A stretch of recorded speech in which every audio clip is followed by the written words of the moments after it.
ഇപ്പോൾ social media മുഴുവൻ സംസാരിച്ചുകൊണ്ടിരിക്കുന്ന ഒരു കാര്യമാണ് നസ്രിയെ പറ്റിയുള്ള ഒരു കാര്യം. നസ്രിയ ഉണ്ടെങ്കിൽ ഒരു പോസ്റ്റ് ഇപ്പോൾ പുതുതായിട്ട് ഇട്ടിട്ടുണ്ടായിരുന്നു. തനിക്കുണ്ടെങ്കിൽ ഭയങ്കരമായിട്ട് ഒരു വിഷമത്തിലൂടെയാണ് കടന്നു പോയിക്കൊണ്ടിരിക്കുന്നത്. താൻ അതെങ്ങനെ ഹാൻഡിൽ ചെയ്യണമെന്ന് തനിക്ക് അറിയത്തില്ല. അതുകൊണ്ട് തന്നെ താനുണ്ടെങ്കിൽ ആരുടെ സംസാരിക്കാനും ഇപ്പോൾ ഇഷ്ടപ്പെടുന്നില്ല. ഞാൻ ഫോൺ അതൊക്കെ ഓഫ് ചെയ്ത് വെക്കുകയാണ്. ഇപ്പോൾ ആരെങ്കിലും വിളിച്ചിട്ട് എന്നെ കിട്ടുകയോ അങ്ങനെയൊന്നും ചെയ്തില്ലെങ്കിൽ അതിനർത്ഥം ഞാനുണ്ടെങ്കിൽ നിങ്ങളെ മനഃപൂർവ്വം അവോയ്ഡ് ചെയ്യുക അങ്ങനെയൊന്നുമല്ല. എനിക്കുണ്ടെങ്കിൽ കുറച്ച് ടൈം വേണം ഇതൊന്ന് പ്രോസസ്സ് ചെയ്യാനെന്ന് പറഞ്ഞൊരു പോസ്റ്റ് ഇതിനെ തുടർന്ന് ഇട്ടിട്ടുണ്ടായിരുന്നു. ഇത് കണ്ടപ്പോഴത്തേക്ക് ഒരുപാട് ആരാധകർ ഒരുപാട് പേരുണ്ടെങ്കിൽ സംശയിച്ച ഒരു കാര്യം എന്ന് പറയുന്നത് നസ്രിയയും ഫഹദും തമ്മിൽ പിരിയാൻ പോകുന്ന ഒരു ഡിവോഴ്സ് ആകാൻ പോകുന്നുള്ള ഒരുപാട് കാര്യങ്ങളുണ്ട് ഇതിലൂടെ ചർച്ച ആയിക്കൊണ്ടിരിക്കുകയാണ്. എന്തുകൊണ്ടാണ് ഇങ്ങനത്തെ ഒരു പോസ്റ്റ് ഇടുന്ന ഒരു കാര്യം ഇത്രയും നാളുണ്ടെങ്കിൽ ഒരു കുഴപ്പമില്ലാതാണ് പൊയ്ക്കൊണ്ടിരുന്നത്. അങ്ങനെ ഇരിക്കുന്ന ഒരു സമയത്താണ് പെട്ടെന്നുണ്ടെങ്കിൽ നസ്രിയ ഇതങ്ങനത്തുള്ള ഒരു പോസ്റ്റ് ഇട്ടേക്കുന്നത്. തനിക്കുണ്ടെങ്കിൽ ഒന്നും ചെയ്യാൻ തോന്നില്ല.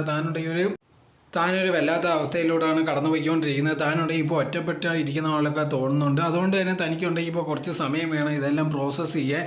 അതുകൊണ്ട് തന്നെ ഇപ്പോൾ ആരെങ്കിലും എന്നെ വിളിക്കുകയോ അല്ലെങ്കിൽ അങ്ങനെ വിളിച്ചാൽ തന്നെ ഇപ്പോൾ ഞാൻ എടുത്തില്ലെങ്കിൽ അതിന് വേറൊരു അർത്ഥമില്ല. ഞാൻ തന്നെ കുറച്ച് സ്പേസ് എടുക്കുന്നതാണ്. അതുകൊണ്ട് തന്നെ ആരും വേറെ ഒരു രീതിയിൽ വിചാരിക്കരുതെന്നൊക്കെ പറഞ്ഞ ഒരു പോസ്റ്റ് ഇട്ടിട്ടുണ്ട്.